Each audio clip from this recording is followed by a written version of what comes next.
Então, gente, boa noite a todos. Sou o professor Everton. É um imenso prazer a gente estar lecionando hoje para vocês, nessa noite de sexta-feira chuvosa, nessa noite que vocês já estão em casa, já estão já preparados aí para sextar ou não, mas a gente tem aula, é uma aula super importante desse conteúdo, desse curso, desculpa, que é Engenharia Elétrica, né? Então, vamos lá. Eu vou estar primeiro aqui botando um efeito, porque agora eu sou o mago dos efeitos aqui do Teams, né? Então, eu vou botar um efeito aqui por trás da minha tela. Vamos ver se aparece. Não ficou bom.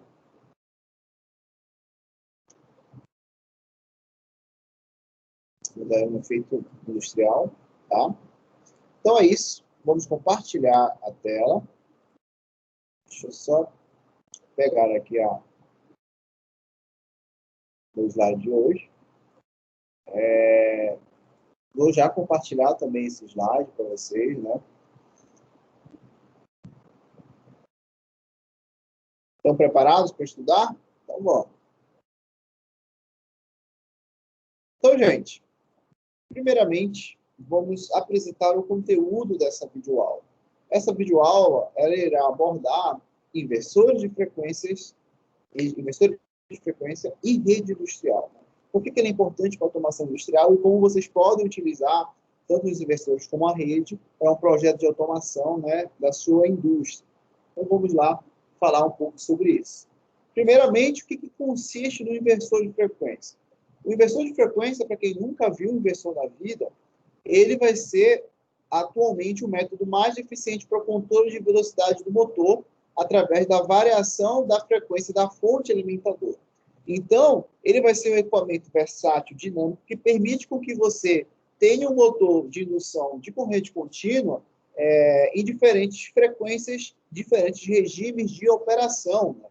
E isso consegue permitir fazer com que, através desse equipamento, através de toda a sua ligação com a automação industrial, você possa, então, estar controlando a velocidade desse seu dispositivo. Né? Então, esse equipamento é extremamente útil, tá? Do ponto de vista de automação e até mesmo do ponto de vista de manutenção de equipamentos elétricos e eficiência energética.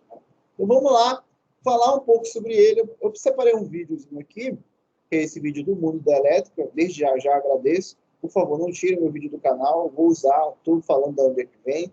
Ele está explicando direitinho como é que é.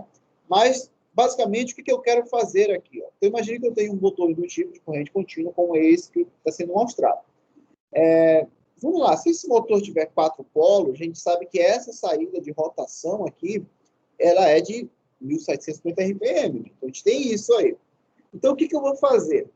A gente pode dar um histórico também disso. Né? Antigamente, quando o inversor de frequência ele não existia, se utilizava o que nós chamamos de variador eletromagnético. Não sei se você já ouviu falar isso. Antigamente se fazia isso. Que era um dispositivo que basicamente executava a freagem da rotação através da interferência do campo eletromagnético gerado dentro do motor. Então, ele conseguia fazer que essa rotação fosse alterada, mas se tinha uma limitação desse teu equipamento, qual era a limitação desse equipamento aqui? Presta bem atenção. No Brasil, toda a linha ali que a gente está alimentando esse meu equipamento, ela funciona com 60 Hz. Né? Então, você não conseguiria fazer uma alteração na rotação para regimes acima de 60 Hz. Não tinha como fazer isso. E com isso, depois de um tempo, surgiu o inversor de frequência, que você poderia fazer essa alteração da tua frequência de operação, né, e consequentemente da tua rotação por minuto do teu motor, com esse dispositivo.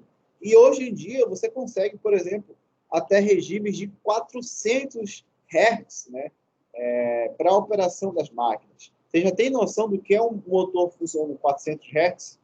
Já viram um motor funcionando assim ou nunca viram?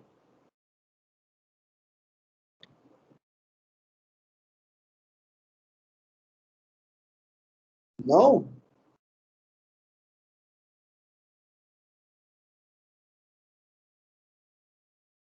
Vamos tentar fazer, a gente tem o laboratório, tá? Na próxima aula, vamos tentar fazer um acionamento, né? Mudar um pouco a frequência aqui do regime de operação dessas máquinas, que a gente consegue algo bacana. Aí tem um vídeo, né? Ele mostra, ele já fez toda a questão aqui de ligação, né? Do teu inversor no teu motor, né? Então, as ligações lá, elas são de acordo com o manual do fabricante, né? Então, ele vai ligar aqui, energizar a máquina, e vai ligar o...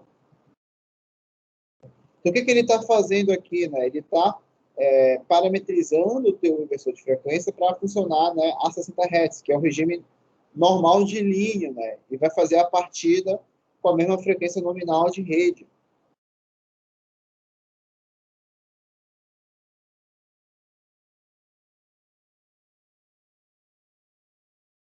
Ó, partindo, 1650 RPM se for 4 polos, né? Tranquilo. Aí, o que ele pode fazer? Na própria IHM do teu dispositivo, ele está indicando a frequência de saída de linha, que é 60 Hz. Ó. Aí ele vai fazer agora a variação, né, da frequência.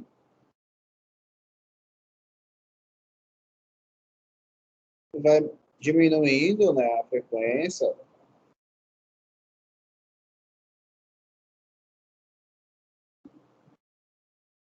Olha lá.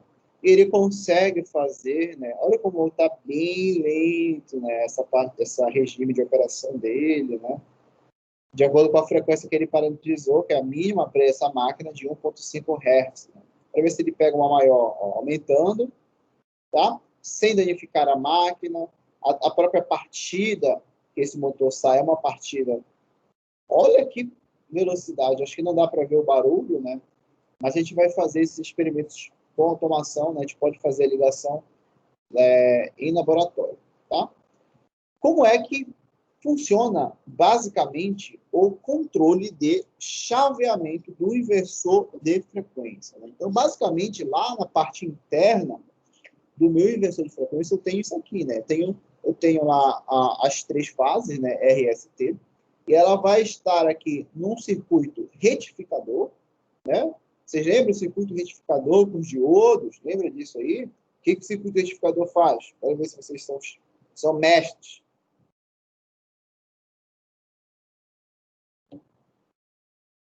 E aí, gente, estão com vergonha? O que o circuito retificador faz?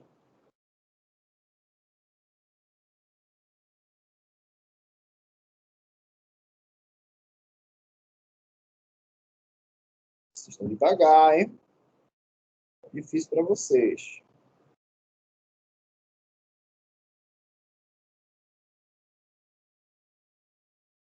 Circuito retificador é aquele circuito responsável pela conversão, né, em corrente alternada para corrente contínua, geralmente, né? Então, a gente pode fazer o uso da retificação, né, corrente passa também, né, com o diodo, o circuito ali responsável por essa parte de retificação, né? Então, como é que funciona aqui? Eu vou ter um retificador.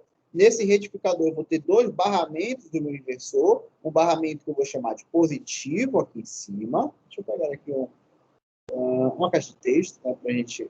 Geralmente, né, aqui vai ser um barramento positivo no meu circuito do meu inversor.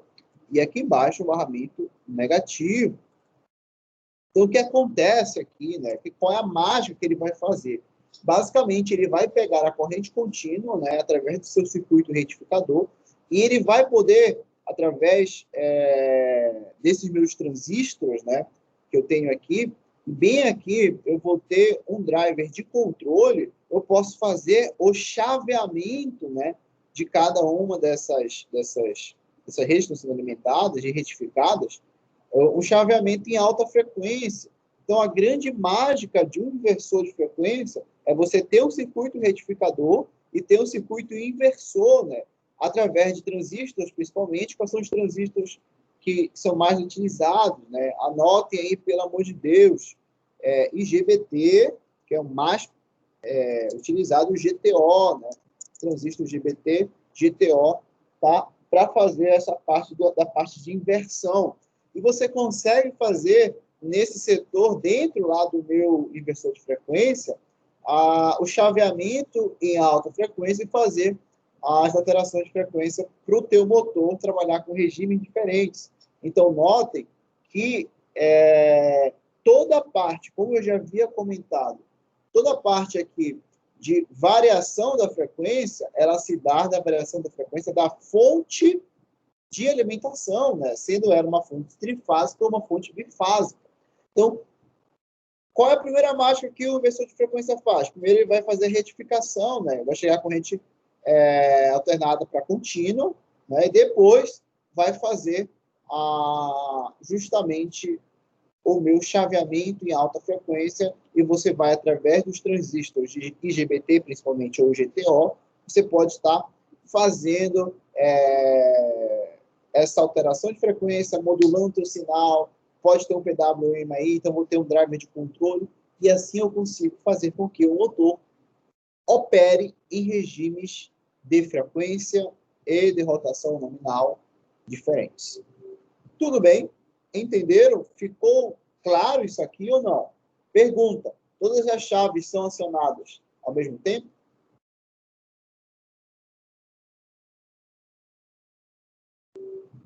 É difícil, hein, gente? Puta que pariu. Ai, ai. Vamos lá. Todo mundo entendeu, né? Vamos seguir, tá? Muito bem. Aqui é uma configuração padrão, né, do inversor de frequência, onde você vai ter o controle do movimento do motor CA pela variação da frequência elétrica, né? Entretanto, você também realiza a variação da tensão de saída para que você respeite as características de tensão e frequência do motor. Não produzindo, isso é interessante a gente falar, não produzindo aquecimento excessivo, mesmo quando o motor opere em baixa rotação, gente. A gente sabe, por exemplo, para quem trabalha com manutenção de equipamento elétrico dessa natureza, quando ele está operando em baixa rotação, você tem um aquecimento excessivo dos equipamentos, dos elementos internos da máquina, e você vai sofrer mais com a manutenção e com os danos que você está causando a essa máquina. Então, com o inversor de frequência, é claro, aliado ao teu sistema de automação, né, com o CLP controlando ele, gente, fica algo sensacional. Muito bom mesmo, tá? Então, vamos ver se a gente consegue fazer isso lá no laboratório. Então, o que é bacana, né, de trabalhar com inversor de frequência? É acionamento de motor em baixa rotação, essa partida em baixa rotação. Né? Como é que você deve fazer isso? Você tem que especificar o motor com um fator de serviço maior, você vai aumentar a classe de isolamento, e você vai conseguir também fazer isso com o motor com uma carcaça maior. Né? Então, a gente tem aqui a questão do conjugado com a frequência, então você consegue fazer essa partida sem danificar, e é algo bem legal de trabalhar com os inversores de frequência. Em cima desse meu controle, né, que eu vou ter ali um driver de controle. O driver de controle que está ali dentro, né, nessa parte aqui, ó, ele fica bem aqui, no meu circuito, como é o driver de controle, eu vou ter dois tipos de controle para o inversor. O primeiro controle, que é o controle escalar, onde ele vai ser aplicado para sistemas que se restringe o controle de velocidade do motor, sem controle do torque desenvolvido e sem conhecimento da dinâmica do processo. Então, vamos supor que você queira apenas não ter nenhuma restrição para o controle de velocidade, você não tem o controle de torque, né? Você não tem o conhecimento da dinâmica do processo também que você está controlando. Então, você vai utilizar um conversor com controle escalar. Tá? Eles imprimem um certo erro de velocidade, vai ter isso naturalmente presente. Como você pode controlar isso? Você pode assimilar tudo isso pelo sistema de controle, pode ser até um controle industrial, tá? Com uma técnica PID, e o controle é feito em malha aberta, né? Com faixas de 10 a 60 Hz. Tá? Então, o conversor de controle escalar, ele é aplicado para isso. Eu posso ter também conversores para controle vetorial. Então, com o avanço de todas as técnicas vetoriais de controle, você consegue, nesse motor indutivo ali, a regulação mais precisa, né, desse seu equipamento. O que acontece lá? O sinal vindo do eixo do motor, ele é coletado pelo taco gerador de pulso, que vai fornecer já um controle em malha fechada, né? O que vai vai te permitir essa malha fechada, né, do teu sistema inversor e motor e um controlador alto desempenho dinâmico, principalmente, operação suave no intervalo de velocidades especificadas para esse conversor e pequenas oscilações do conjugado do motor quando você tem variação da carga. Sabe, quando tem variação da carga do motor, tem oscilação do conjugado, isso pode danificar.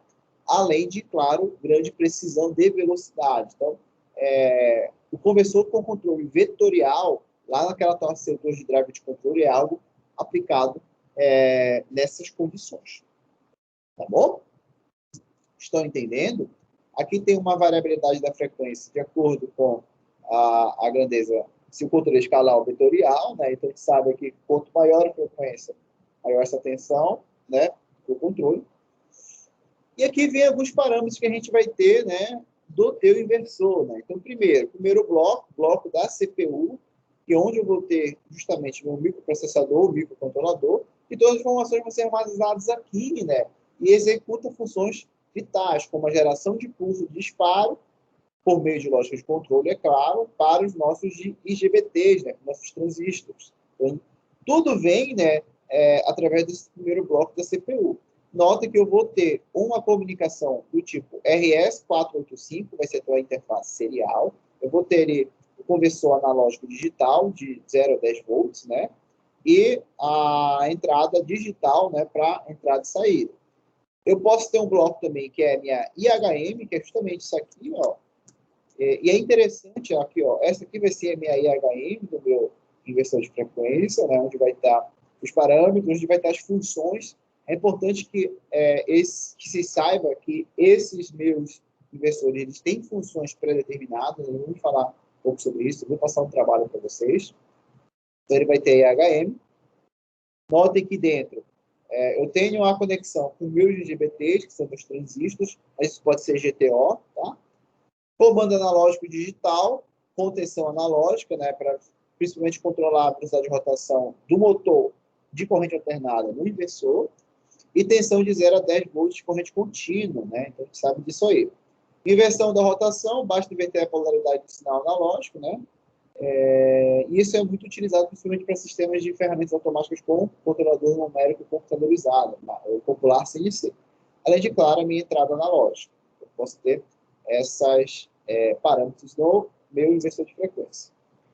Quarto bloco, que é o bloco da etapa de potência, meu barramento, que eu vou ter meu barramento de corrente contínua, né, na saída do teu inversor.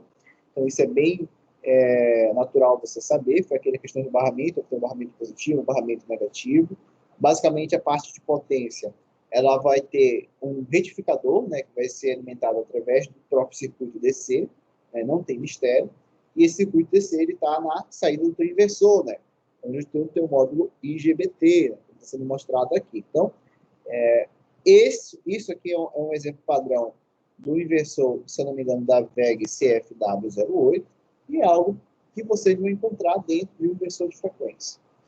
Como a gente vai dimensionar o inversor? A gente precisa saber o modelo, o tipo e a sua potência de acordo com a sua necessidade. Como a gente vai fazer isso? Vamos analisar a seguinte situação. A tua rede elétrica é em 380 corrente alternada. Motor de 1 HP, a aplicação é um exaustor industrial, né? Então a gente sabe que 1 HP vale 646 watts. Como a tua rede é de 380 e os inversores possuem fator de potência igual a 0,8, a gente tem a cálculo, né? A corrente do inversor vai ser a potência em watts do teu motor, dividido pela tensão da rede vezes o cosseno, né, do teu fator de potência. Logo, eu sei que a corrente do inversor vai ser 2,45, né? Então, já começo ali a dimensionar esse meu equipamento.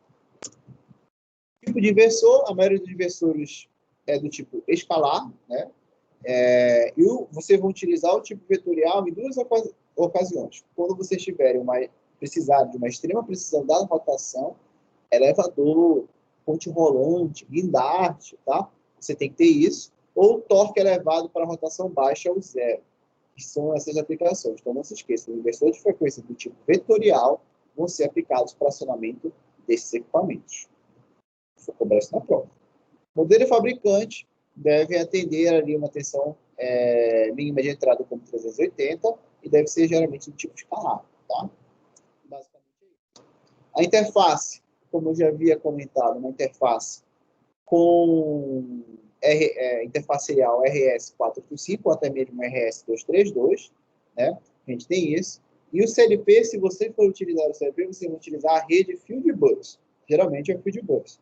E esse assunto de rede é o assunto que eu vou complementar nessa aula de inversor, né? Então, vocês vão saber o que é um Fieldbus, o que é um Profibus e por aí vai. O que a gente pode falar ainda? Outras vantagens que a gente pode enumerar, né, do inversor de frequência para você acionar um motor de indução. Primeiro, torque constante, né? Isso é algo sensacional. Sem aquecimento anormal, nem vibração fora de ordem, isso é vantagem, tá? Além do que, rendimento em 90% em todas as faixas de velocidade, fator de potência aproximadamente 96%, acionamento de cargas com torque constante ou variável, você vai escolher, faixa de variação de velocidade, né, numa relação de 1/20, e isso é sensacional. Partida suave, desligamento suave e rampa. Gente, isso é muito legal. Vocês que estudaram acionamento de máquinas elétricas, por exemplo, fazer uma partida suave com um inversor de frequência, um soft start, né, é algo muito bom de fazer para identificar os componentes.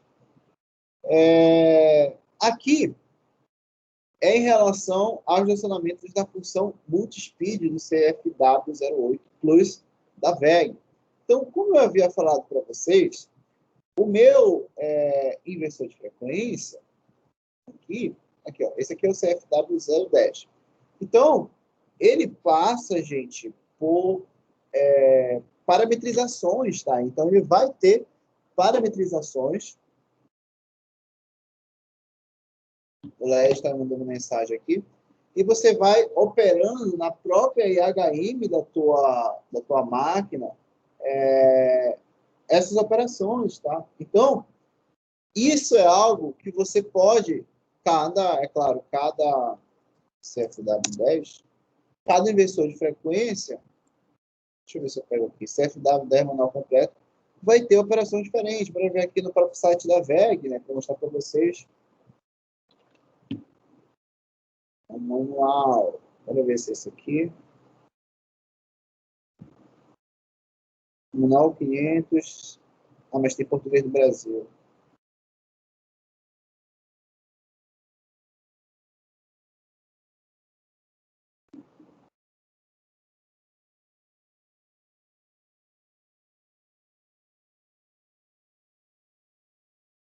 Ó, esse manual eu vou provavelmente estar fornecendo a vocês. Tem no site da VEG para você baixar, né?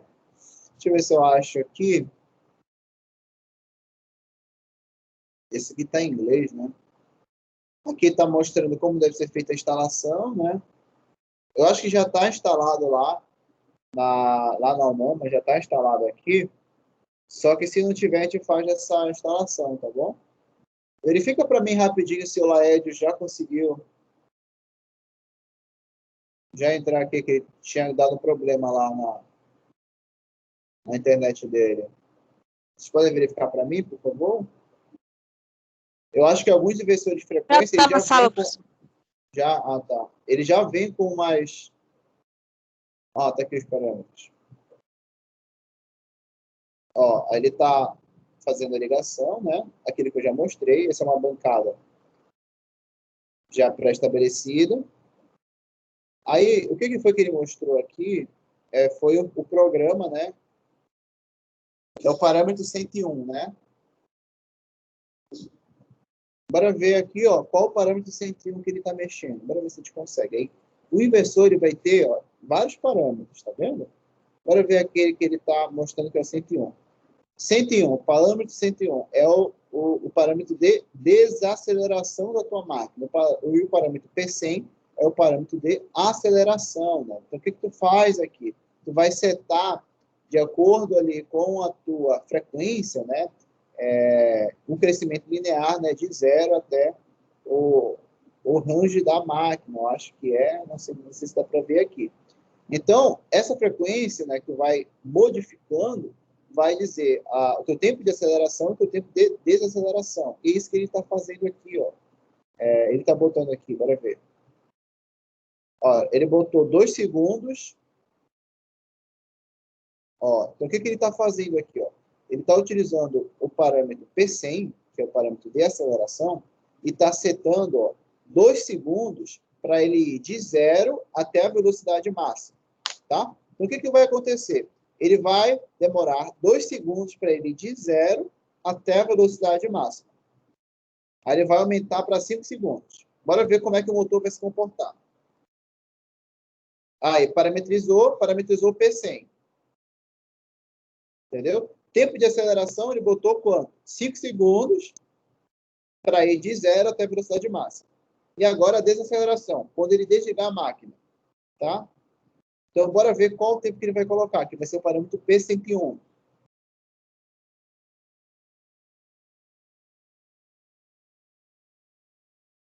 Então, o que ele vai fazer agora?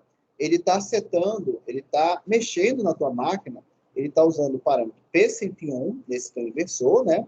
E ele vai falar o tempo que ele vai sair da velocidade máxima para ir para 0. Ele vai botar em quantos segundos ele quer isso. Então, nota que tu está fazendo todo o controle da tua máquina. Né?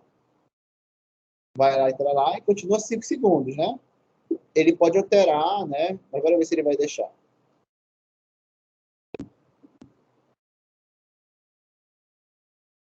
Ó, ele vai diminuir para 2.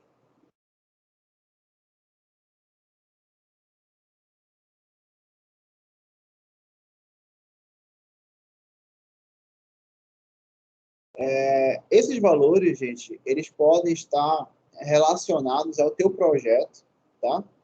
Mas, geralmente, pelo manual, ele já direciona Está lá como cortando você deve tudo fazer. aqui. Eu queria saber por que ele coloca para 2. Cortou aqui. O que foi, meu amigo? Pode falar de novo? Queria saber por que ele coloca para 2 aqui. Cortou aqui. Ah, tá. Por que coloca para 2? Olá, Ed Tá. falando. Eu sei, eu escutei. Olha lá, o que foi que ele fez aqui? Ó? Ele está setando o tempo para a máquina acelerar, que vai ser meu tempo P100. Ele botou 5 segundos. Só que ele reduziu apenas para teste. Entendeu? Então, ele botou para desacelerar a máquina, que vai ser meu P101, eu vou fazer no tempo menor. Qual vai ser o tempo? 2 segundos. Entendeu? Tá ok. Bora ver agora como é que ficou, né? Aí está aqui as ligações, isso que eu quero que vocês façam lá, né? Utilize os parâmetros do inversor. Vou alimentar aqui, ó. Ó, tem os cabos aqui que vocês vão ligar, né? E daqui, né, da saída para a ligação do motor de indução.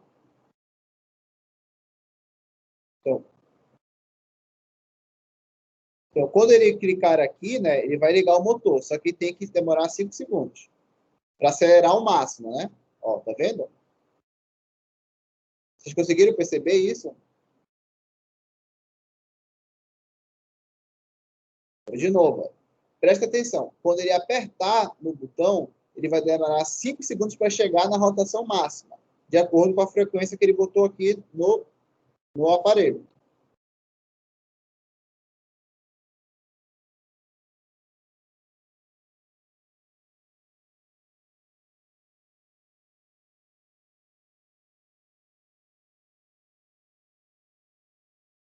Ó, e agora ele entra, tá, no regime máximo. Ele demora um pouquinho para chegar. E quando ele desligar?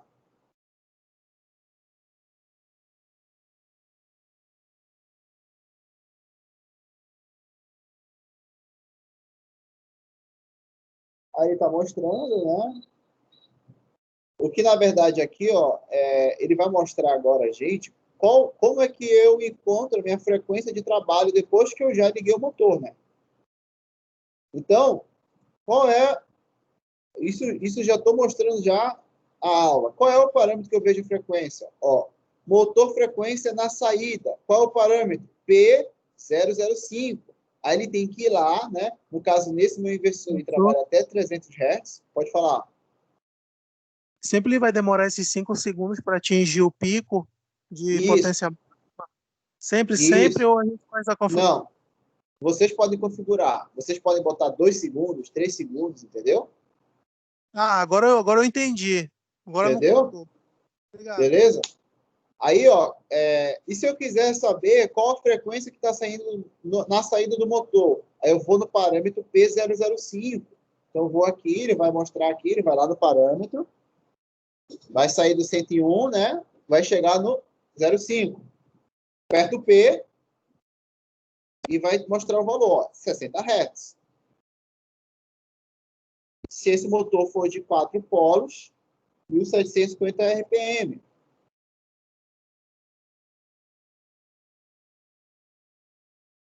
Tu ainda pode aumentar essa frequência, né? Então, por exemplo, aquilo que eu falei, ó, tá aumentando a frequência de 60 e olha a rotação. E a rotação vai aumentando. Tá vendo? Ó, e a rotação já no alto, botando em 120 Hz. Então, deu para entender, gente? O inversor de frequência, né? Ele Aí tem os parâmetros aqui, né? Que são os P's. Ele consegue fazer com que o teu motor seja otimizado no seu funcionamento, que você consiga ali tirar o máximo de aproveitamento da tua máquina. Né? Então, inversor de frequência é algo bem legal. Eu vou disponibilizar esse manual, só ver se a VEG ela distribui gratuitamente em português, para vocês chegarem na aula e fazerem algo em português, tá? Não usar inglês aqui, porque, enfim. Tá bom? Alguma dúvida?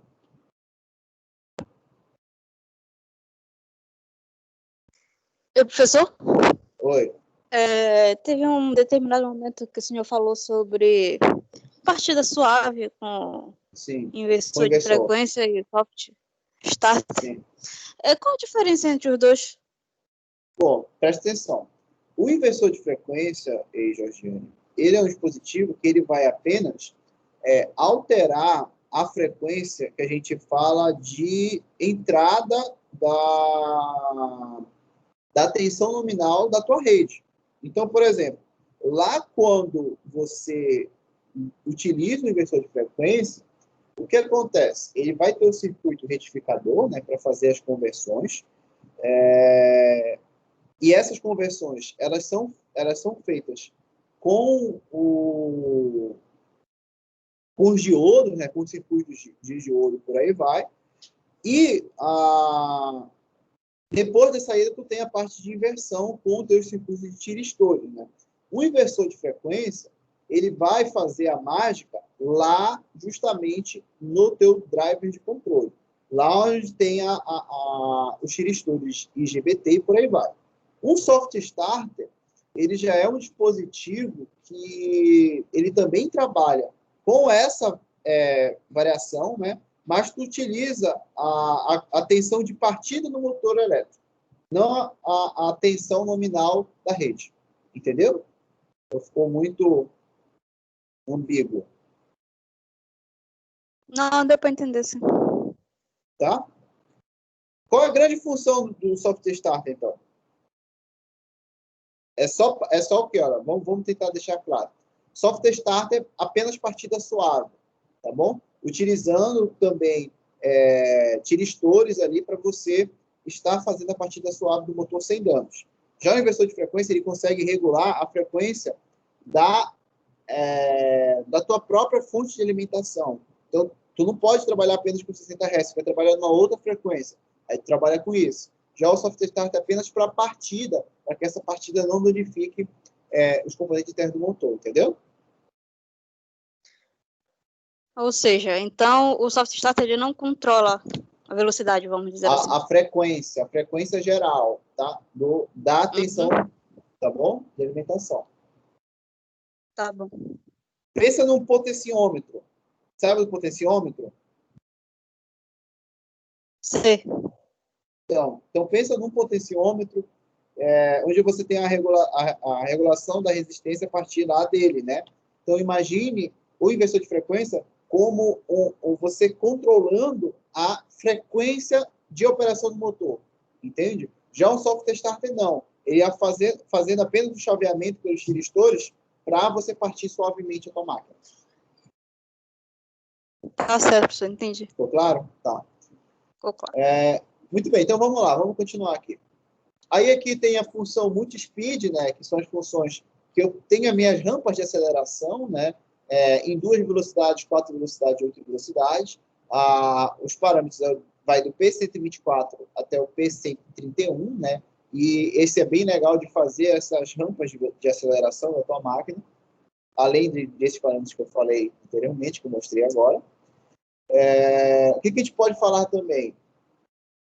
E quando a gente quiser fazer um acionamento pelas entradas analógicas do meu inversor? Então, vocês vão ter acionamento pelas entradas analógicas quando você deseja ter um controle de velocidade de 0 a 100%. Aí tu vai ter um potenciômetro, né, que você vai configurar no divisor de tensão variável de 0 a 10.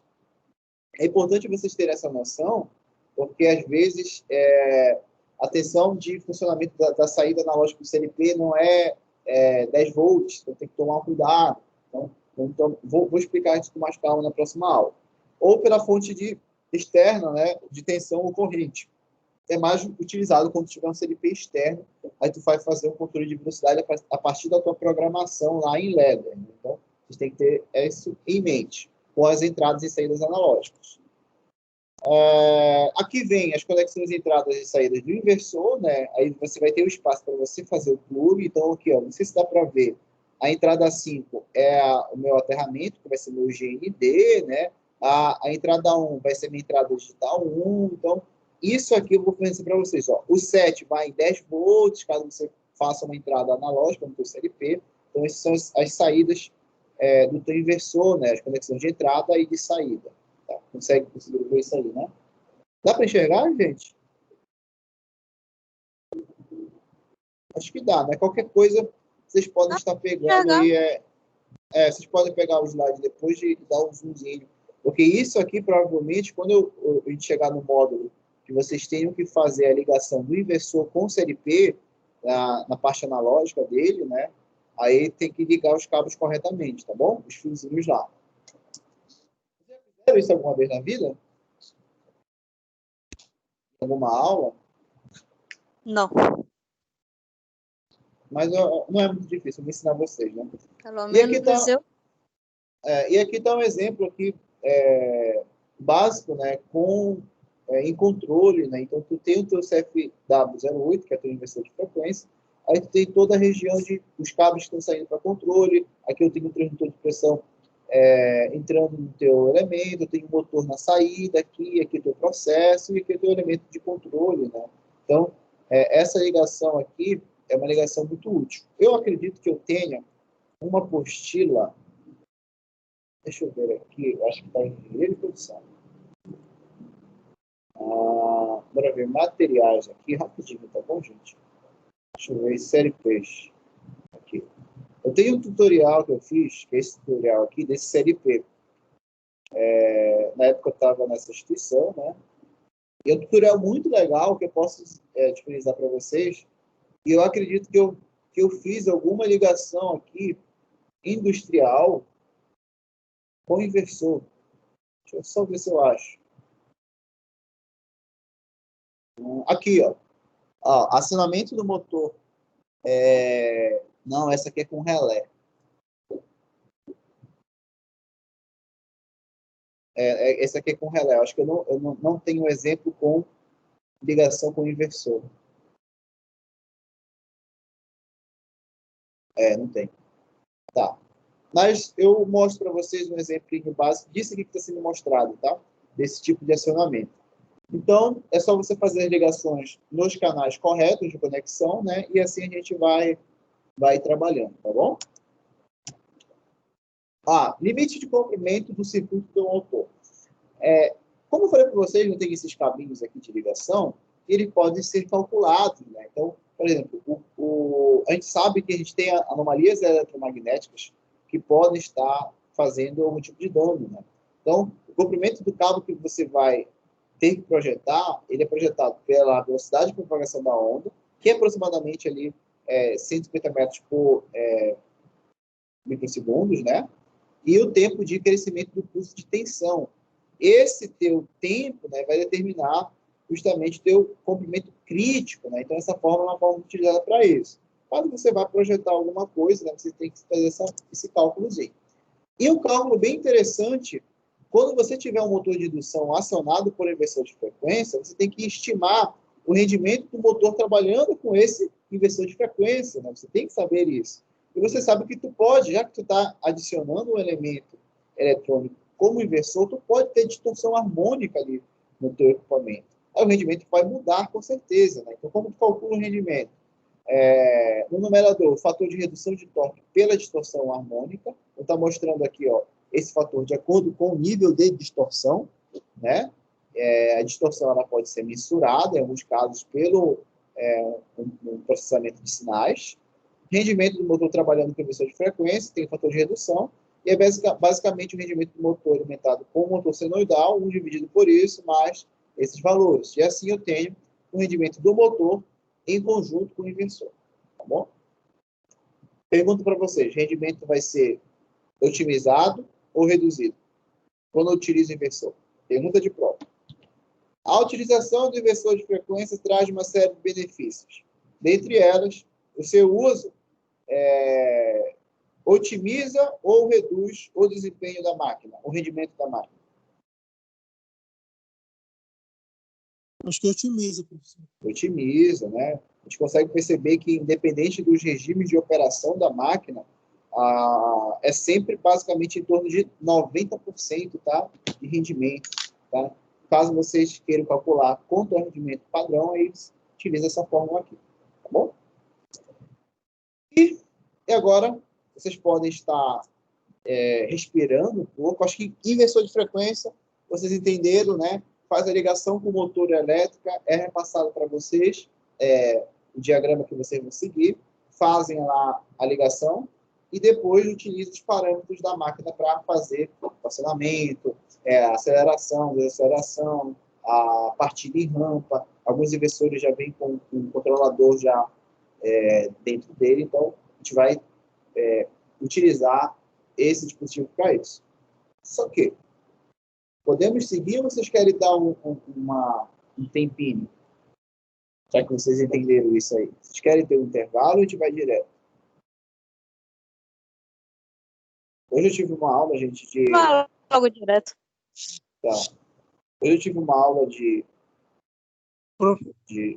Pode falar. Tá, hoje eu tive uma aula de doutorado, cara, que foi 3 horas direto, assim, sabe? Foi 3 horas de... Não sei se vocês conseguem estudar assim.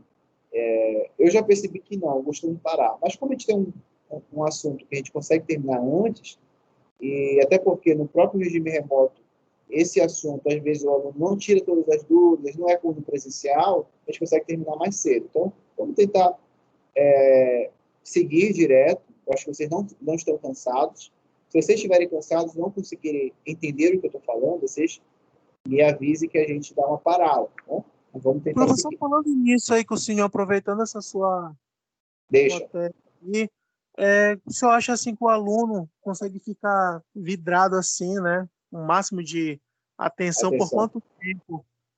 Né? O senhor falou por 3 horas. Eu não consigo. 3 horas eu não consigo. Começo... isso que eu ia te falar. Hoje eu tive essa aula de 3 horas. Mas eu acredito Como é que o senhor consegue, professor? Até 2 horas e meia eu fiquei. Mas é bem complicado, entendeu? Mas é porque a necessidade da aula, para a minha formação, é um nível muito mais elevado que vocês estão tendo agora. Então, por exemplo, muitos de vocês, eu vou ser bem sincero com vocês vão ver automação hoje, vocês vão ver inversão de frequência hoje, e quando vocês se formarem, vocês nem vão trabalhar com isso, vocês vão seguir outra área. Então, para vocês, talvez seja apenas uma aula que vocês estejam fazendo para passar, e a atenção não deve ser redobrada. A atenção, ela depende, é claro, da concentração do aluno. Então, a concentração, ela depende de fatores externos e internos. Fator externo, por exemplo, se tem gente te perturbando aí do teu lado, então, para você que está perturbando a sua pessoa aí, que está assistindo essa videoaula, pare de perturbar ele, está assistindo a aula, tá? Depende da concentração com outros meios, como celular, música e por aí vai. E até mesmo de fatores internos de concentração, que a gente sabe que nem todo mundo se concentra da mesma forma, né? Então, eu acredito, respondendo a tua pergunta, que a nível de graduação, um aluno consegue se concentrar sem distrações por 50 minutos no máximo. No máximo, isso eu estou estimando, assim, para uma situação ótima, assim, de análise de vocês. Agora, fora isso, passou 50 minutos, gente, o pessoal já começa a ficar cansado, né? E não tem como a gente prosseguir, né? Porque o assunto está entrando pelo ouvido e saindo por outro. Aí fica complicado. Mas vamos seguir, tá? Vocês pediram para a gente seguir, vamos seguir. Alguém quer fazer uma observação a partir desses nossos comentários? Tem gente que concentra com estimulantes, né? Por exemplo, o cara lá tá tranquilo, tá com seu petisquinho, tá assistindo a aula, não sei se tem alguém aqui. Hoje é sexta-feira, o pessoal já tá com a sua cervejinha do lado, só assistindo a aula, aprendendo e já bicando ela, né? Então tem gente que consegue. Quem dera. Né? Tem tudo isso aí, né? Com fatores que influenciam. Mas vamos lá. Vocês viram que eu falei anteriormente no conceito de inversor, que os inversores, eles, quando você utiliza um CLP junto a eles, vocês devem utilizar uma rede industrial. Né? Então, o que vem ser uma rede industrial? A gente vai conceituar uma rede industrial como a comunicação que os diversos equipamentos dos mais diferentes níveis de automação realizam entre si. As trocas de informações de dados, elas são dadas de um equipamento para outro através da rede industrial. Pense numa rede industrial como se fosse a nossa regra gramatical ou até mesmo nossas regras fonéticas de pronunciamento da língua portuguesa. Então, imagine, eu estou me comunicando com vocês através de uma regra gramatical e vocês estão entendendo o que eu estou falando porque vocês já dominaram isso. O caminho com que a minha informação de conhecimento está chegando até vocês é através de sinais sonoros, né? Através das vibrações que eu tenho ali nos elementos da minha voz, que estão chegando até vocês, até o seu ouvido. Essas ondas de pressão acústica estão sendo interpretadas pelo teu órgão, o teu órgão responsável, você está conseguindo entender.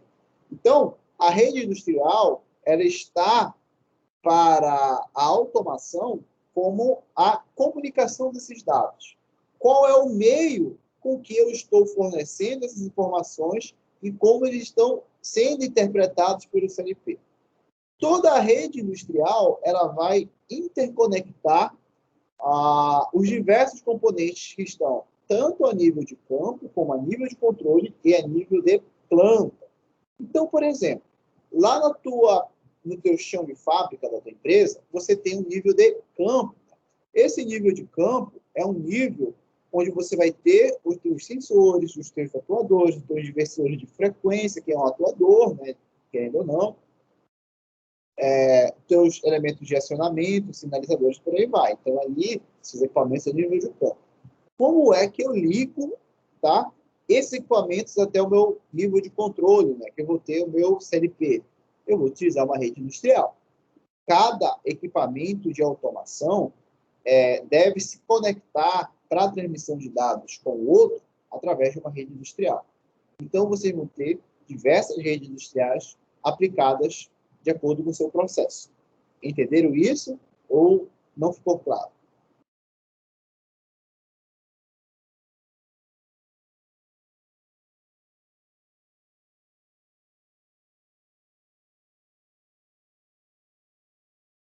Esclareça mais.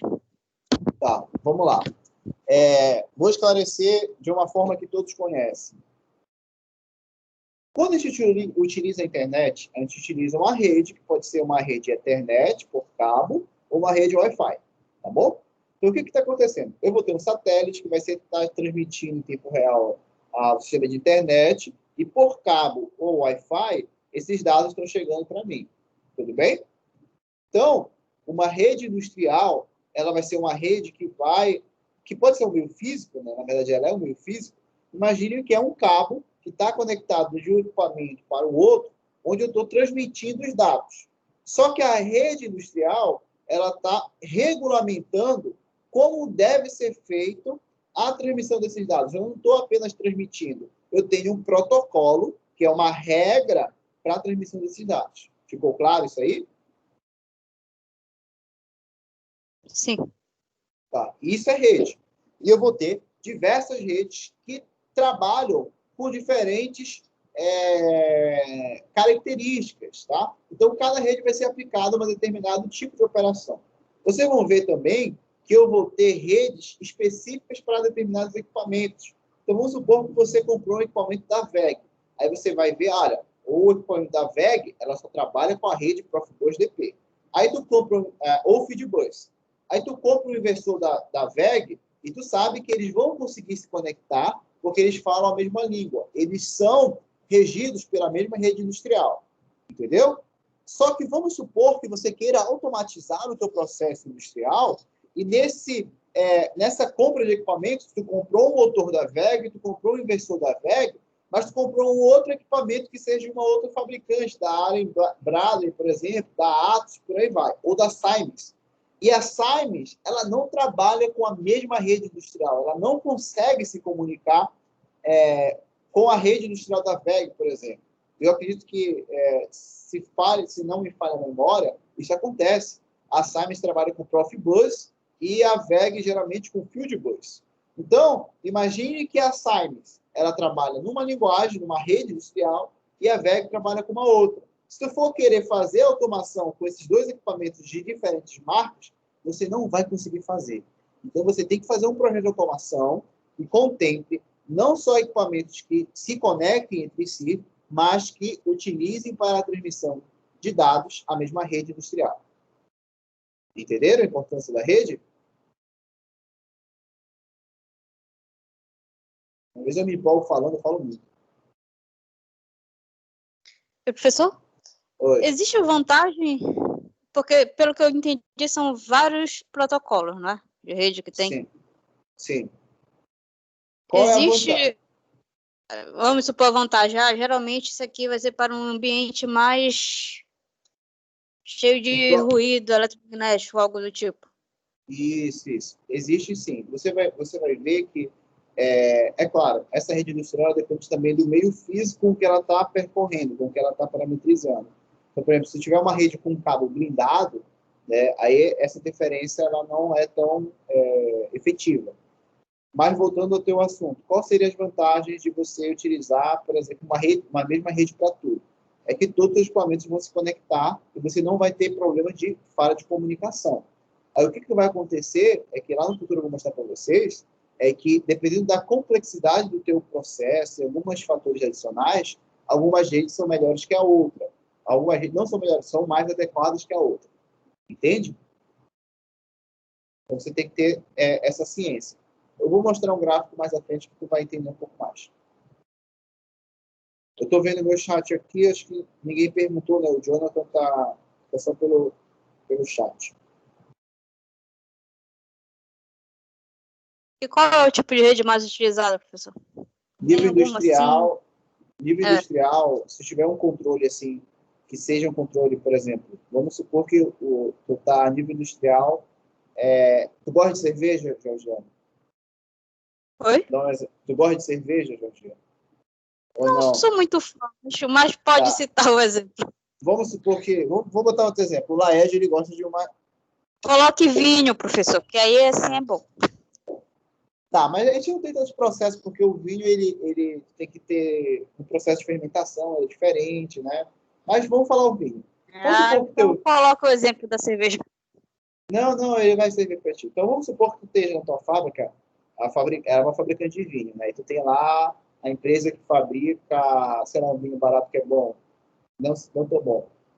Quinta do Morgado, que é muito vendido, né? Aí eles estão fabricando, então tem um processo de produção, né, que está fabricando lá, e aquele vinho ele tem que estar naquela temperatura para a fermentação estar ok, e tu tiver o gosto padrão do vinho, a uva vai fermentar, enfim. Então, esse processo que necessita de um controle maior, tu vai ter qualquer variação no teu sensor, no teu ambiente, ela tem que ser captada pelo teu sensor, então tem que ter um controle específico. para aquela bebida ela ficar de acordo com o padrão com que ela sai para os consumidores, você vai utilizar uma rede industrial voltada para isso, que permita que esses dados sejam transmitidos de acordo com a necessidade do controle. Aí, qual é essa rede? Profibus. Entendeu? Aí, tu vai ver que tu tem a Profibus DP e a Profibus PA, tá? E vai ter diferenças entre uma, que é o que eu vou explicar para vocês aqui. Mas, para esse caso, Profibus, tá bom? Tá certo, professor. Muito bem, então vamos continuar. Tem mais alguém que tem alguma dúvida? Então, bom. Como eu já havia falado, né, a rede industrial ela vai fazer a interconectividade das máquinas, então tu vai ter conexão desde os sensores atuadores, inversores de frequência, até a tua CLP, e até mesmo no teu sistema de supervisão da planta, né, onde você vai estar gerenciando tudo que está acontecendo. Então, a rede industrial deve interligar tudo, não partes isoladas, tá? Considerem isso. Como a gente faz a ligação dos dispositivos, né? Como a gente faz a ligação dos dispositivos para trocar dados? Geralmente, a gente vai utilizar a técnica Master-Slave, que é mestre-escravo, né?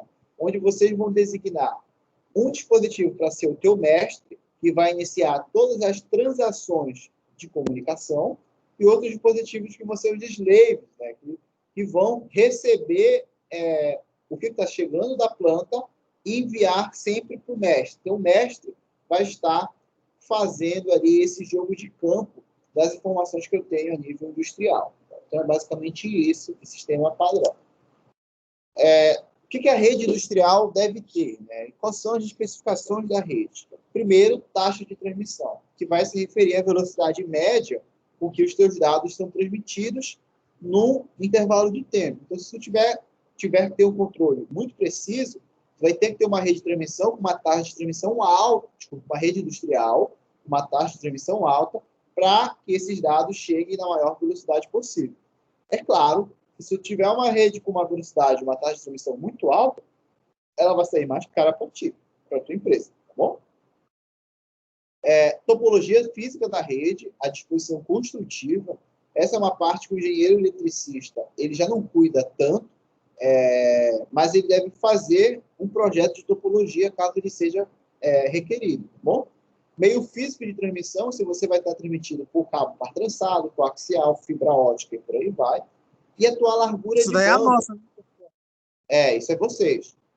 E a largura de banda, que vai ser a capacidade de transmissão de dados que flui pela rede. Então, imagine a seguinte situação. Imagine que tem uma planta industrial que tem um monte de processo. Tá? São todos processos automatizados. Vou dar um exemplo para vocês aqui, em forma de figura.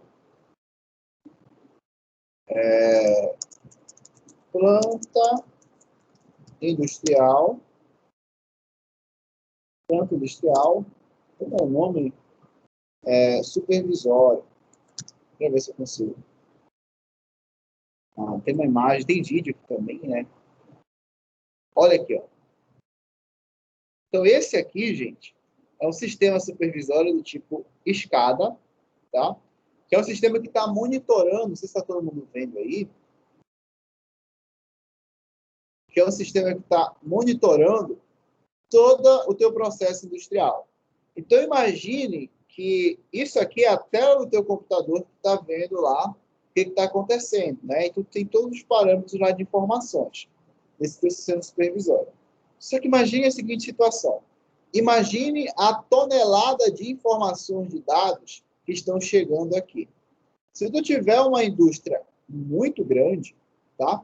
O que pode acontecer com a tua rede industrial? Ela vai ficar sobrecarregada, ela vai ficar com um tráfego muito intenso de informações e ela pode ficar lenta. Lembra daquela situação quando você está no final do ano, né, no teu Réveillon, e tu quer mandar aquela mensagem para aquela pessoa que tu ama e a mensagem ou não chega ou ela demora para chegar porque a rede está lenta? Isso pode acontecer também com uma rede industrial.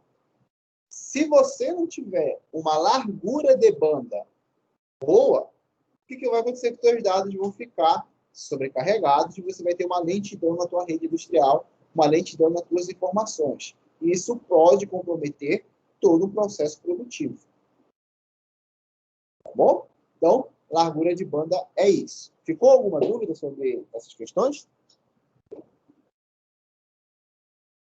E quem é responsável pela topologia física, já que não é o eletricista? Tá. Ou o engenheiro eletricista? Pois é, o que acontece assim? O engenheiro eletricista, ele vai fazer as ligações elétricas dos equipamentos, entendeu? Então, você pode ser requerido para fazer topologia física? Pode, porque você já está fazendo a fiação, a parte elétrica, está fazendo a parte elétrica, ou tu mandou um técnico fazer isso, tu só projetou e entregou para ela, faz lá. Ou você vai lá e faz isso. Mas você pode estar sendo requerido para fazer a topologia física. Geralmente, quem cuida da topologia física é o engenheiro de produção, porque ele faz um estudo de layout, e no estudo de layout dele, ele vai estar dizendo como é que os dispositivos devem estar construídos. Eles devem ter essa capacidade de verificar onde construir, onde botar equipamento na sua planta industrial, entendeu? Isso não quer dizer que vocês não saibam, tá? Que vocês não possam fazer. E é por isso que eu estou trazendo isso para agora, quais são os tipos de topologia. Quais são os tipos de topologia que são os mais existentes aqui, são os mais utilizados na indústria? A topologia linear, que é essa aqui. Qual é a vantagem? Ter uma simplicidade para fazer o teu cabeamento de um equipamento para o outro, tá? Essa é a topologia linear. Desde já, o que eu falo para vocês de problemas que eu vou ter nessa minha rede? Imagine a seguinte situação. Imagine que determinado colaborador, que é um colaborador desastrado, ele está lá no teu chão de fábrica e ele acaba batendo nesse cabo aqui, ó, desse meu equipamento, e acaba cortando as informações que vêm da minha planta industrial, que vem daqui. O que vai acontecer? Todas as informações dos demais itens irão ser cortadas. Então, numa topologia linear, se você interrompe um lado, você, consequentemente, por exemplo, se tu interrompe aqui a fornecimento de dados, todos os outros dados que estão vindo de outros processos vão ser perdidos. E, embora isso seja mais barato de instalar, você tem essa problemática, tá? Com relação à construção física desses cabos, que é essa simplicidade que, infelizmente, pode trazer malefícios lá no futuro. Eu tenho a configuração estrela. Como é que funciona a configuração estrela? Ela vai ter um ponto de nó central, onde ela vai receber todas as informações, tá? que estão vindo de todos os pontos da tua indústria, né? E ela vai concentrar isso aqui para repassar após fazer esse processamento de dados. Então, essa aqui é a estrela. Tá? E eu tenho ainda o tipo anel, que é a ring, onde você tem uma máxima avaliabilidade dos equipamentos. Eu vou ter uma rede que vai estar toda hora em circulação, tá? Aqui dentro, e eu vou ter somente os equipamentos fornecendo os dados aqui, né? Replicando os dados, e o CLP vai... Cadê o CLP? Não estou conseguindo ver o CLP aqui. E o equipamento, aqui tem HM, vamos dizer que esse aqui é o CLP. Não, está aqui o controlador, 1656 controller. Então, o CLP vai ter o teu fluxo de dados passando aqui, e ele vai só pegando, tá? Vai só pegando aqui essas informações. Então, tu tem uma máxima avaliabilidade, né, desse teu equipamento. Por que essa otimização de cabos é necessária? Por que essa configuração é necessária? Para evitar problemas como esse, gente. Isso é muito comum. O técnico preguiçoso, vocês têm que estar em cima do técnico também, ele vai pegar os cabos lá da tua rede industrial, então nem aí, ele vai enrolar assim, ele vai deixar dessa natureza aqui horrível. A instalação, não importa se tiver um software honrado, se tu não tiver uma instalação de má qualidade, tu vai ter problema na tua rede, tá? Então, a ideia é você evitar, né, esse tipo de situação utilizando essa topologia de rede. Aí aqui eu explico um pouco ela, né? A linear barramento, que é aquela que tem uma simples construção, né? E as mensagens, elas trafegam na rede sem a participação de nós. A confiabilidade é até bacana, só que se tu interromper um lado, tu vai interromper os demais, isso é um problema. Do tipo anel, as conexões são feitas um a um, então tu tem, por exemplo, um fluxo de repetição, né, um fluxo constante de informação, porque tu tem estações repetidoras aqui, ó, que vão estar toda hora repetindo. Considere essa configuração do tipo anel, que é a configuração do tipo ring, como se fosse aquele sistema. Sabe aquele sistema que a gente escuta de telefone sem fio, que um vai passando para o outro? É como se fosse isso, né? Então, a confiabilidade dessa configuração não é tão grande. Mas a vantagem é que, se um lado parar, tu não consegue, tu não perde as informações, né? Porque a gente está toda hora aqui circulando dentro da tua rede. E a estrela, né? Onde você vai utilizar um nó central para gerenciar toda a comunicação, né? De dados. Qual é a grande vantagem? Se algum nó adjacente falhar, a produção geral não vai ser prejudicada, só que tu tem que ter uma atenção maior apenas com o nó central, né? Pois ele vai afetar o teu controle. Então, o engenheiro eletricista ele deve ter a atenção apenas nesse nó, tá? Porque todas as informações vão ser direcionadas a ele e dele vai vir para o CLP. E essa é a estrela. Ela é um pouco mais cara. E aqui vem a questão de cabeamento, né? Então, a linear é melhor para você trabalhar, né? A questão de implementação de custo, a mais barata é a linear, a estrela não é tão barata. Largura de banda, olha que interessante. Lembra que eu falei de largura de banda, né? Quem é melhor da largura de banda? É a estrela, né? E a pior é a linear. Então, por exemplo, eu não tenho um tráfego, um congestionamento de dados tão grande quando tu utiliza uma configuração do tipo estrela, né? Em comparação à linear. Né? Então, tem algumas características aí, treino em inglês de vocês, tá? Para vocês responderem na prova. O que é interessante falar, que a parte de investimento na infraestrutura de automação, ela te garante longevidade, né? Então, por exemplo, você tem ali, num projeto de automação, você vai gastar 60% com software, operação 10% e com cabeamento apenas 7%. Só que o que ela traz de vantagem? É porque tu tem uma longevidade muito alta, tu tem aí cerca de 20 anos mais ou para sempre, né? O teu cabo, a não ser que tenha uma atmosfera totalmente ali prejudicial, né, ao teu cabeamento, aí tu vai ter essa longevidade sendo reduzida. Custos, é importante a gente falar que toda a implementação de uma rede industrial com sistema de automação, ela vai gerar custo, então é importante que esses custos eles sejam melhores aproveitados e resolvidos na fase de planejamento do teu projeto. Isso é muito comum acontecer. Vocês vão chegar agora no mercado de trabalho, vocês vão encontrar empresas e indústrias que não têm um nível de automação, não tem nem o nível de automação 1, tá? Para vocês terem uma ideia, aqui no estado do Pará. Então, se não tem nível 1, não tem nível 2, nível 3, e a empresa já está em funcionamento, você vai gastar muito mais, tá? Cerca ali, ó, como está sendo mostrado essa curva, você vai gastar muito mais com a implementação, principalmente da rede, para você implementar um sistema confiável de automação.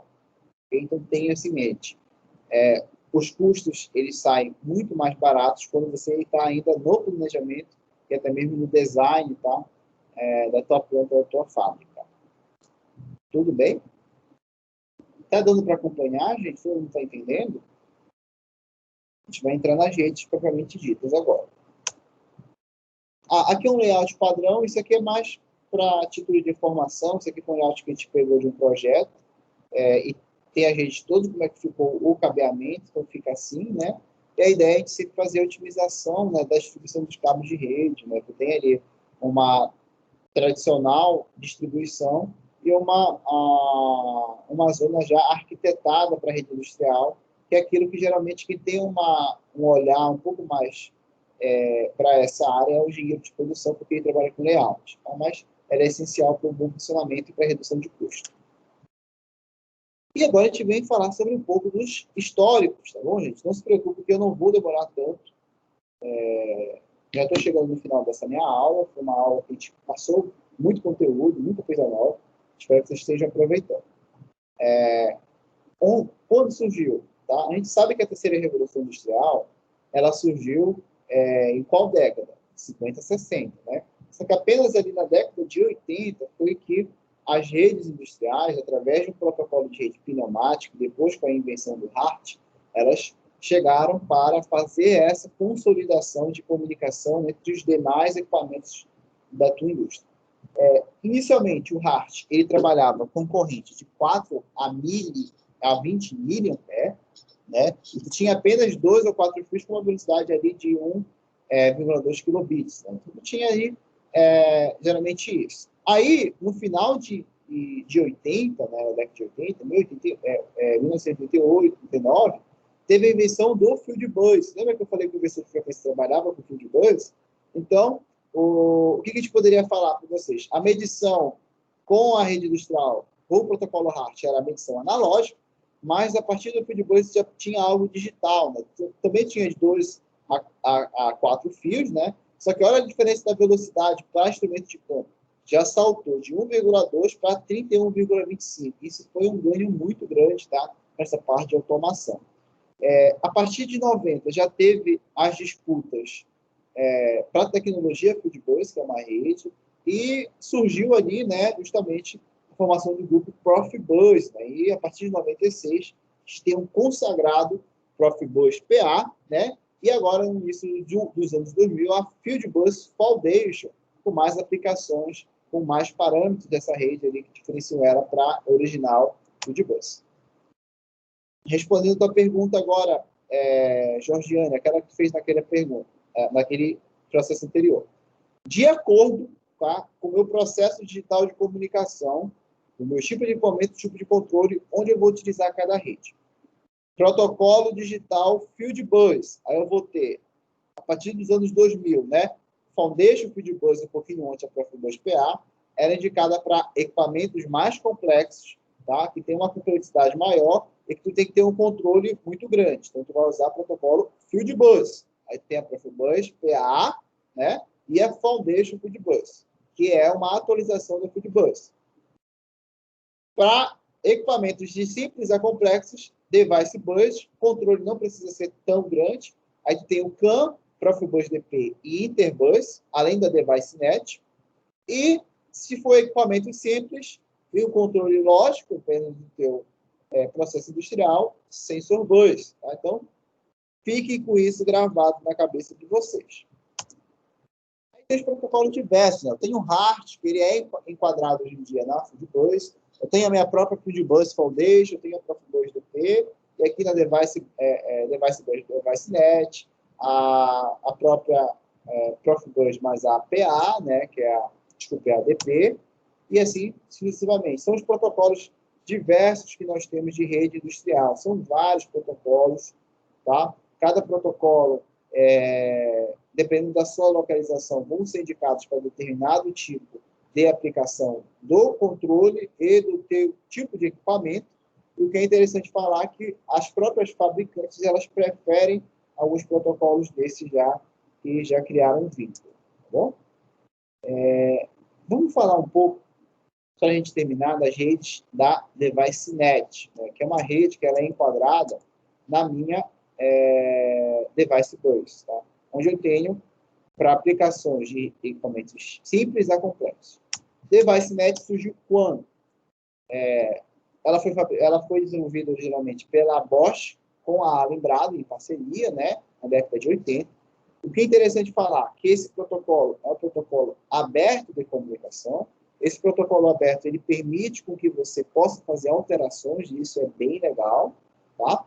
Ele é usado, basicamente, para fazer comunicação entre sensores indutivos, capacitivos, fotoelétricos, motores de partida, válvula solenoide, por aí vai. O tipo de cabo, né? Ele pode receber até 64 instrumentos. Tipo de cabo, parte lançado fibra ótica, né? E a topologia é barramento com derivações. Né? Então, esse foi a DeviceNet. Se tiver um equipamento ali, ó, nota que o sensor indutivo, equipamento simples, né? Então, painéis, a válvula solenoide já não é tão simples assim. Então, tu tem essa transição de simples para complexo, vou usar uma DeviceNet. Já se tu tiver aí a Profibus, a gente tem a Profibus que é enquadrada na Device Bus, né? Que eu vou ter justamente a minha Profibus do tipo DP, para automação industrial, tá? Eu sempre confundo as duas. Isso, olha, tem a Profibus DP para instrumentos de simples a complexos e tem a Profibus PA, tá? Para equipamentos mais complexos. Então, como foi que ela surgiu, como ela trabalha? A Profibus foi surgida na década de 80, gente. Só que esses conceitos Profibus PA, que é a mais avançada que a gente tem atualmente, ela só surgiu na década de 90, pela Siemens, né? Então, se você pegar um equipamento Siemens, sendo ele um CLP, sendo ele um inversor ou outro tipo de equipamento, sabe que ela vai utilizar para comunicação a Profibus, né? E dependendo da complexidade do equipamento, PA ou DP. DP para automação industrial geral, PA para automação geral do processo, tá? Então, PA é mais avançado. Sistemas com multimestre, pode ter vários CLPs mestres, então isso é muito importante quando tem uma planta muito grande. Meio de transmissão 485 e fibra ótica padrão de velocidade, mais alto nível de velocidade, e taxa de transmissão continua 420 mA, comprimento já é um pouco maior, né, de 100 a 1000 metros, né, e o modelo de controle de destino, que é algo que a gente não vai cobrar na prova de vocês. Aqui está um exemplo de taxas de transmissão, de acordo com o meio físico. Então, olha aqui o meio físico. RS 485, 9.6 a 12.000 kb por segundo. A fibra ótica também tem isso. Tá? Embora a gente tenha alguns cabeamentos um pouco mais avançados atualmente, né? Só que eu tenho um número de estações maiores por rede, né, na fibra ótica. Então, o que a gente pode falar aqui? Tipo de configuração, por exemplo, RS 485 é só barramento, e a fibra ótica é estrela de anel, e barramento também é possível. Então, uma variação grande ali no meio físico. Aqui é a aplicação, acho que essa aplicação eu já havia comentado, mas eu vou comentar de novo. Aqui eu tenho uma rede Profibus PA para interligar um processo mais complexo, um equipamento mais complexo, e aqui uma Profibus DP, onde você não necessita uma complexidade tão grande. Então, os dispositivos são dispositivos que trabalham com a Profibus. Aqui, no caso, eu tenho um CLP da Siemens, aqui eu tenho uma Festo, uma válvula de controle da Festo, que vai trabalhar com isso. E notem que toda a minha rede ela foi utilizada com a Profibus, né? Aí eu posso fazer uma combinação de DP ou PA. Aplicações típicas, eu acho que aqui é só para vocês terem noção, né? Mas isso aqui não é tanto a praia de vocês, isso aqui eu vou até tirar dos dados, tá? Para vocês não verem. E, para finalizar, a gente tem as comparações, gente, das redes, né? Então, desde a taxa de transmissão, né? Desde a taxa de transmissão, até mesmo o que a gente chama de meio físico. Qual o melhor né? lugar Então, do Brasil, professor, para essas redes? para fazer o quê? Qual o melhor lugar do Brasil para essas redes? O Belém do Pará, tá? Será que no Top Rank? Outro dia eu estava vendo nos outros Não. enfim, olha aí. Pois é interessante a sua pergunta, Elaete, porque hoje em dia, graças a Deus, o setor industrial do nosso estado, falando de rede, né, ele já começa, na verdade, ele já está num padrão de utilizar a melhor tecnologia, tanto do meio físico como do meio do software. Tá? Então, se tu for, por exemplo, ali numa hidro da vida, tu vai com certeza encontrar rede Profibus PA, tá? Com certeza tu vai encontrar isso. Eu lembro que eu fiz um trabalho, deixa eu ver se eu pego esse notícia. Foi um artigo que eu fiz aqui, que foi lá da Hidro. O Hidra que o senhor falou é aquela de Barcarena, professor? Essa mesmo, é a Brás e a Norte. Deixa eu ver se eu tenho aqui rapidinho, só para a gente terminar a aula, tá bom, gente? Já vou liberar vocês. Só para eu ver aqui um negócio. Aqui. Que vi assim no code, eu tinha um problema lá, que tinha um elevador de canecas que fazia o transporte de um material e ele vivia quebrando, né? Aí foi detectado que o sensor indutivo dele, né, ele não estava, ele sempre dava problema por conta dos mecanismos vibracionais. Aí a gente fez toda uma modificação do sistema de automação lá, né, de toda a parte mecânica. Deixa eu só ver. Aí usei não foi CLP, foi relé eletrônico configurado com o CLP. E a rede industrial, aqui, ó. E lá a rede industrial, só que aqui eu acho que era Alu Norte, era comunicação Profibus DP. Tá vendo? Então, aqui no estado, já estão utilizando as redes com uma maior complexidade. Olha aqui como era o processo lá industrial. Tá vendo? E aqui a interconexão do Profibus DP. Tá? Então, lá, isso aqui foi 2000 e quanto? Acho que 2011, tá? Foi 2011 esse artigo. E desde essa época aí, 9 anos atrás, né, já se tinha isso. tá bom? Então, só te falando aqui, ó, aí tem uma citação, a rede Profibus DP é um protocolo otimizado para alta velocidade, ela é alta, é veloz mesmo, né?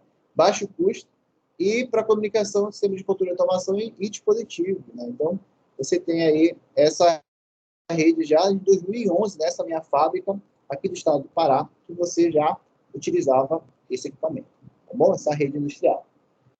Muito bem, gente, é isso, tá? Eu espero que todos vocês tenham tido um bom aproveitamento dessa aula, um bom conhecimento. Eu vou parar a minha gravação nesse instante e vou estar tirando dúvidas de vocês agora, tá? Obrigado pela atenção, a gente se vê na próxima aula.